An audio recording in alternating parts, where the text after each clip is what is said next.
Bendita Esperança, com o pastor Eliezer Freitas.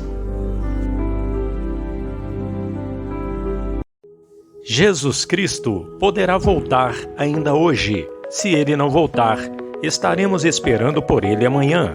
Igreja da Bendita Esperança, Rua Augusto Trombini, 444, no alto da cidade.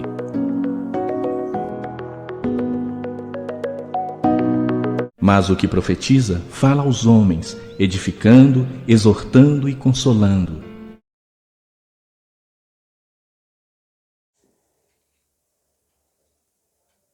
Quando um irmão em Cristo adoece, nós temos que orar para que ele venha a ser curado. Ainda que aquela enfermidade esteja ali por causa de um pecado, existe uma solução. O cristão adoece? Sim. Às vezes por causa de um pecado, às vezes não. Às vezes até por causa da obra de Deus. Nós vamos falar em outro assunto aqui a respeito disso. Mas nesse momento, eu quero dizer para você que quando um cristão está doente, existe o passo a passo que tem que se fazer, dado pelos próprios apóstolos. O apóstolo Tiago escreveu no capítulo 5, versículo 14 de sua carta: Está alguém entre vós doente? Chame os presbíteros da igreja e orem sobre ele, ungindo-o com azeite em nome do Senhor. Tem que se pegar o azeite, o presbítero, ou seja, o pastor, o bispo, o líder da igreja, de preferência mais de um, né? Porque está dizendo os presbíteros da igreja. E orem sobre ele, ungindo-o com azeite em nome do Senhor. E a oração da fé salvará o doente. E o Senhor o levantará, e se houver cometido pecados, ser-lhe-ão perdoados. Se houver cometido pecados, porque ele pode estar doente não porque cometeu um pecado. Mas seja por ter cometido pecado ou não, deve-se chamar o presbítero da igreja, e todas as igrejas cristãs devem ter o santo azeite, um azeite consagrado. Assim como todas as igrejas sempre tem o suco da uva e sempre tem o pão para celebrar a Santa Ceia e sempre tem a água para celebrar o batismo, né? Para realizar o batismo tem que ter também esse quarto elemento, que é o azeite, para fazer a unção sobre os enfermos.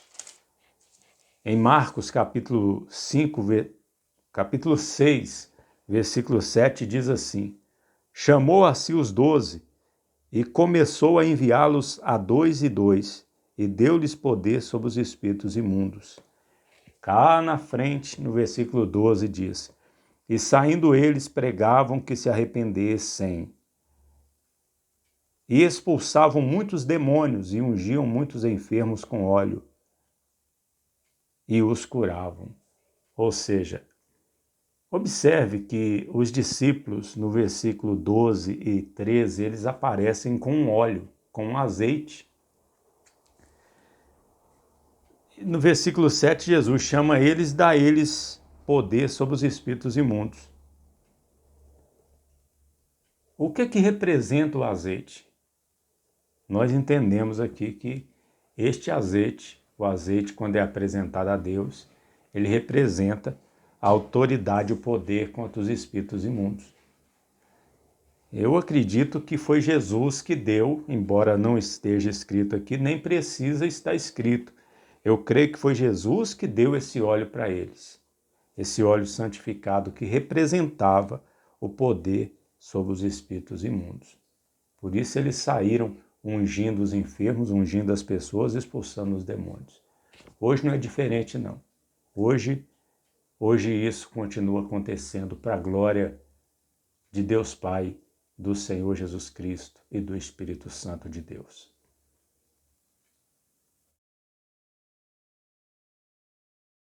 Muitas pessoas vão ler o livro do Apocalipse, elas ficam confusas Então é necessário que alguém explique algo muito importante para essa pessoa que ao ler o livro do Apocalipse não consegue entender e fica confusa. Primeiramente, é necessário explicar que Deus não é Deus de confusão.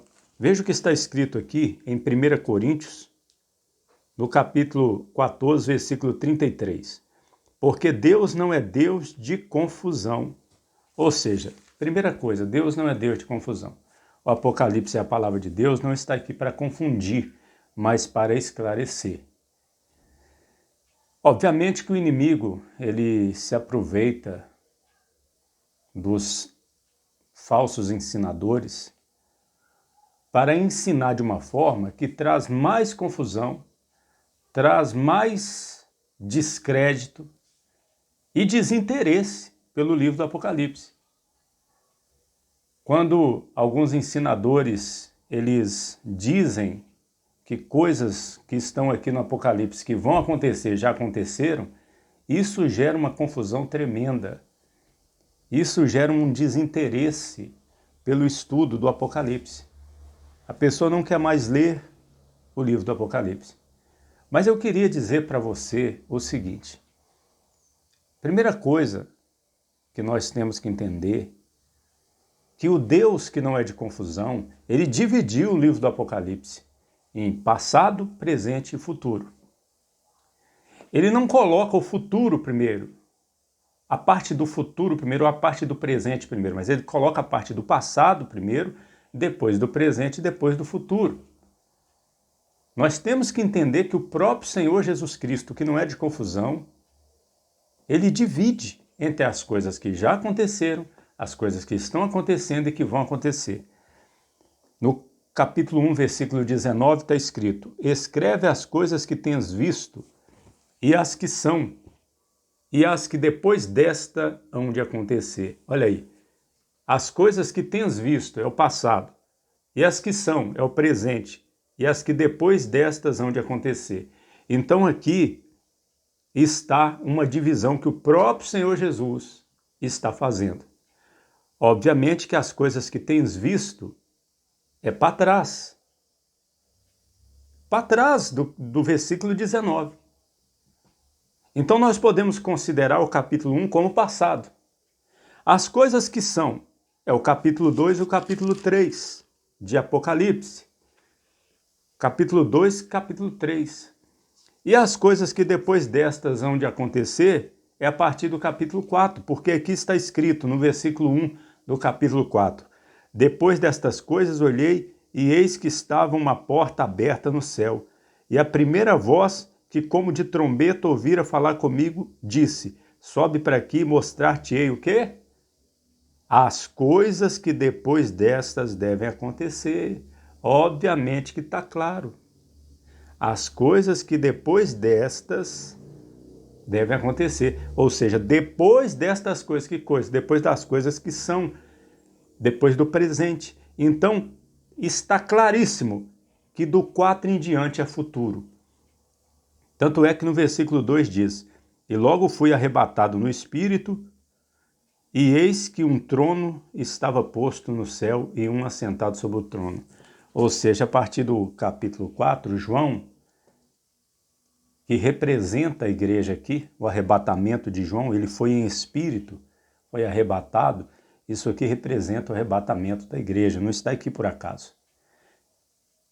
Então, tudo isso aqui, assim como o arrebatamento da igreja é futuro, tudo que está relatado no Apocalipse, do capítulo 4 ao capítulo 22, é tudo futuro.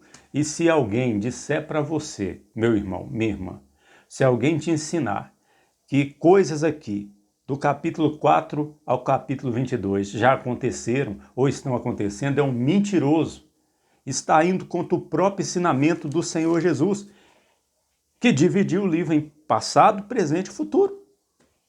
Está óbvio, está claro isso aqui. Mais claro que isso aqui, impossível. Então comece a ler o Apocalipse com esse pensamento. Capítulo 1 já se cumpriu. Veja que o Senhor Jesus fala no final do capítulo 1, as coisas que tens visto, ou seja, é o passado. Capítulo 2, capítulo 3, fala só sobre as igrejas. E estamos vivendo aqui. Tudo isso está se cumprindo hoje. Se cumpriu naquela época, literalmente, está se cumprindo hoje também. Do capítulo 4 em diante, tudo é futuro. Nada aconteceu ainda, tudo ainda há de acontecer.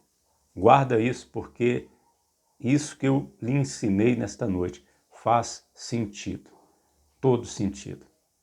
E dissipa, começa a dissipar a confusão. Em nome de Jesus.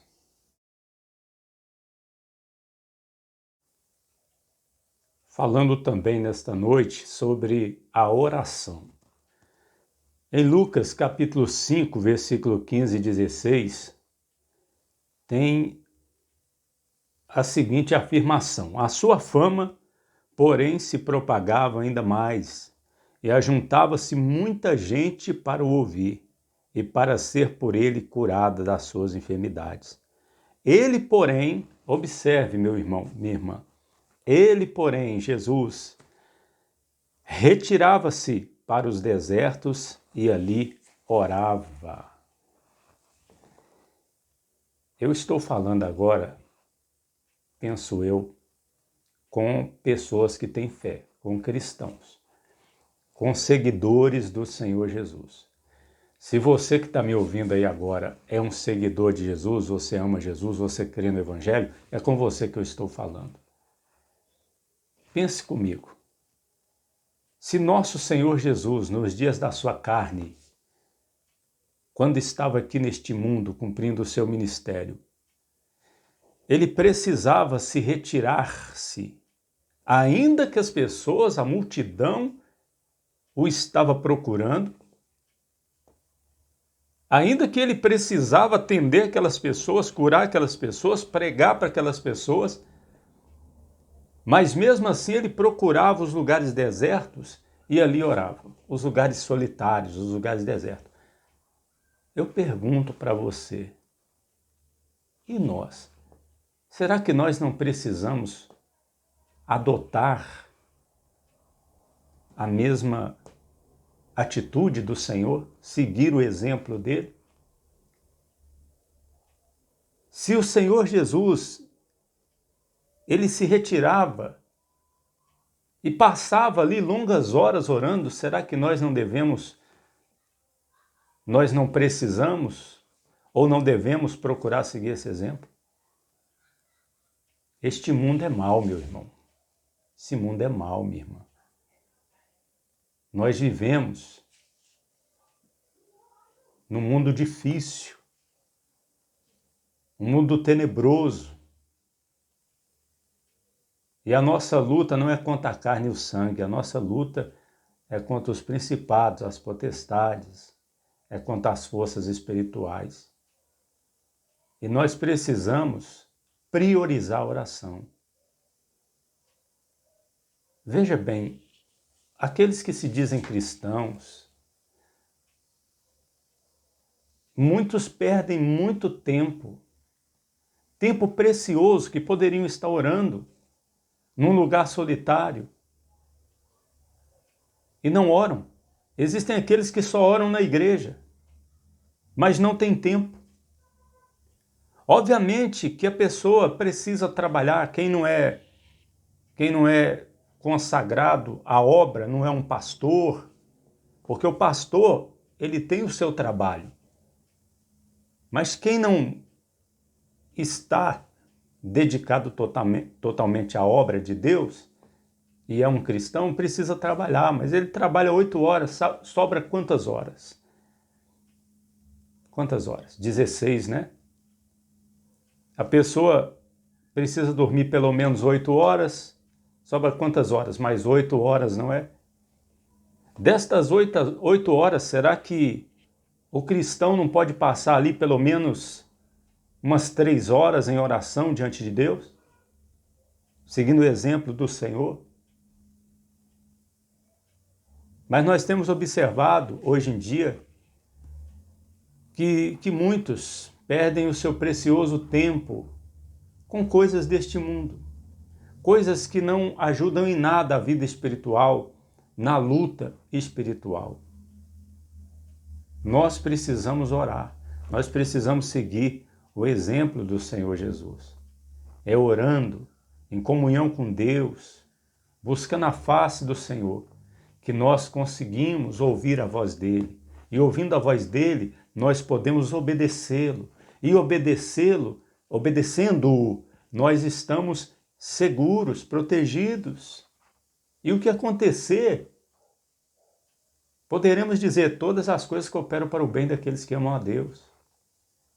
Mas como que nós demonstramos esse amor a Deus? Seguindo o exemplo do Senhor Jesus. Ah, pastor Eliezer, mas Jesus era Jesus, eu sou eu. Mas Jesus estava como homem. Ele ordenou que se batizassem as pessoas, mas ele se batizou. Ele ordenou que orasse, mas ele orava. Tudo que ele ensinava, ele mostrou na prática. Ele mandou perdoar. Lá na cruz ele disse, Pai, perdoa porque eles não sabem o que fazem. No pior momento. Então o que o Senhor Jesus mandava fazer, ele fazia. O que ele fazia, ele mandava fazer. Ele disse, aqueles que creem em mim farão obras maiores que essa e ainda obras iguais a essa e maiores. Não foi isso que o Senhor disse? Então se nós somos cristãos, o nosso primeiro anelo deve ser estar na presença do Senhor. Quantas pessoas que ficam conversando com um amigo, com uma amiga no celular, 2 horas, 3 horas?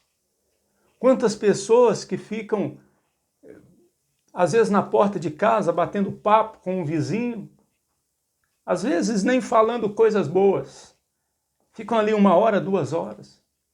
Mas quando vai falar com Deus, eu não tenho assunto. Eu não consigo. Meu irmão, minha irmã, você crê realmente no Senhor Jesus? Eu sei que a oração é como disse um pastor chamado Imalgo, um holandês, que partiu para o Senhor em 1992. Foi o fundador da Chamada da Meia-Noite. Ele disse no seu livro Chamados a Orar, a oração é um pesado serviço de guerra. Eu sei disso. A pessoa tem que treinar, mas a pessoa tem que querer se fortalecer na oração. Hoje ela passa um tempo com Deus, amanhã ela passa um tempo maior e ela vai treinando. Quando ela quer, ela consegue. Então não esqueça disso. Ele, porém, retirava-se para os desertos e ali orava. Assim também deve ser a nossa atitude. Nós devemos ser pessoas de oração.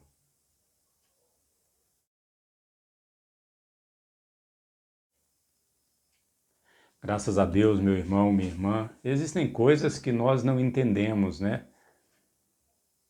Por exemplo, quando um irmão cai doente e às vezes até parte para o Senhor doente. Eliseu, por exemplo, Eliseu era um profeta, era um homem ungido de Deus e ele adoeceu para poder partir para o Senhor. Deus o levou e ele estava doente. Interessante que quando os seus ossos estavam lá na sepultura, um soldado numa guerra caiu morto em cima dos ossos de Eliseu e o cadáver ressuscitou. Interessante isso, né? Tem coisas que nós não entendemos, meu irmão, minha irmã. Por exemplo, o apóstolo Paulo diz lá em 2 Timóteo que deixou Trófimo doente lá em Mileto. Não sabemos se Trófimo veio a se curar, recebeu a cura, mas o fato é que está registrado. Paulo o deixou doente lá em Mileto. Outro pastor, companheiro, cooperador do apóstolo Paulo, Epafrodito, ele tinha saudade dos irmãos lá de Filipos, porque ele era de lá, e era ele que levava os donativos, a ajuda dos filipenses para Paulo, onde Paulo estava. E os filipenses tinham ouvido que ele tinha adoecido. E Paulo disse que realmente ele adoeceu gravemente. E pela obra de Deus ele esteve perto da morte. Mas Deus se apiedou dele, para que Paulo não tivesse tristeza sobre tristeza. Nesse caso aí nós sabemos que ele adoeceu por causa da obra de Deus, mas Deus se apiedou dele e ele foi curado, né? Podemos lembrar também do apóstolo Paulo dizendo para Timóteo, dizendo, não continues bebendo só água, usa um pouco de vinho, não é isso? Por causa das tuas frequentes, por causa do teu estômago e tuas frequentes enfermidades. Então, nós podemos ver que Timóteo, ele teve um período que ele teve problemas de enfermidades, problemas no estômago. O próprio apóstolo Paulo diz lá em Gálatas que pregou a primeira vez aos Gálatas por causa de uma enfermidade física. E o que nós podemos concluir pelo contexto que era uma enfermidade nos olhos, porque ele diz, se possível fosse, arrancareis os próprios olhos e mudareis. Me recebeste como um anjo de Deus. E lá no final da carta aos Gálatas, ele diz, vede com que grandes letras os escrevi. Cremos nós que esta enfermidade nos olhos, provavelmente por causa das perseguições que o apóstolo Paulo sofreu, o Senhor Jesus não quis curar, porque era aquele espinho na carne, mensageiro de Satanás para o esbofetear, para que ele não viesse soberbecer com a grandeza das revelações que ele teve ao ser arrebatado até o terceiro céu. Cremos ser isto, que ele orou 3 vezes e Jesus disse para ele, o Senhor disse, a minha graça te basta, o meu poder se aperfeiçoa na fraqueza. Agora, Paulo, ele ressuscitou Eutico com a oração. Paulo levantou paralítico. Pelas mãos de Paulo, Deus fazia milagres extraordinários. Então nós não entendemos. Agora, uma coisa nós sabemos. Nós devemos sempre orar para Deus dar saúde. E nunca orar para que Deus dê doença. Nós devemos sempre orar, por exemplo, por paz. E nunca orar por guerra. Nós devemos sempre orar por liberdade e não por perseguição. Nós sabemos que nós devemos orar e desejar as coisas boas e não as coisas ruins. Mas tem hora que acontece a perseguição, tem hora que um cristão cai doente. Mas uma coisa é certa, lá no céu não vai ter doença, não vai ter perseguição, não vai ter mal algum, não vai ter pranto, não vai ter dor, não vai ter choro, não vai ter noite, não vai ter velório, luto, pranto, jamais. Tudo será perfeito. Em breve Jesus voltará, a qualquer momento. Jesus Cristo poderá voltar ainda hoje. Se ele não voltar, estaremos esperando por ele amanhã.